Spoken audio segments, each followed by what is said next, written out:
সাবেক মুক্তিযুদ্ধ বিষয়ক মন্ত্রী আকম মোজাম্মেল হকের গাজীপুরের বাড়ি ভাঙচুরের চেষ্টা ও সংঘর্ষে বৈষম্য বিরোধী ছাত্র আন্দোলনের ২০ নেতাকর্মী আহত হয়েছেন।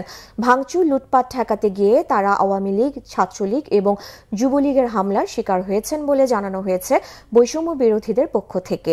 শুক্রবার রাত ৯টার দিকে ধীরাশ্রমের দক্ষিণ খান এলাকায় এই ঘটনা হয়। স্থানীয়রা জানান, শুক্রবার সন্ধ্যার পর থেকেই আকম মোজাম্মেলের ধীরাশ্রমের বাড়ির আশেপাশে বহিরাগত কিছু লোকজন ঘোরাফেরা করতে থাকে। পরে সাবেক মন্ত্রীর বাড়িতে হামলা ও ভাঙচুর করা হয়। এই সময় আওয়ামী লীগ, ছাত্রলীগ এবং যুবলীগদের সাথে ছাত্র জনতার সংঘর্ষ হয়।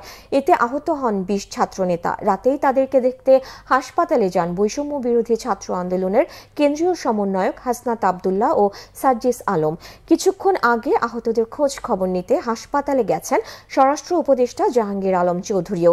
এদিকে হামলার প্রতিবাদে দুপুরে গাজীপুরে বিক্ষোভ মিছিলের ডাক দিয়েছে বৈষম্য বিরোধী ছাত্র আন্দোলন।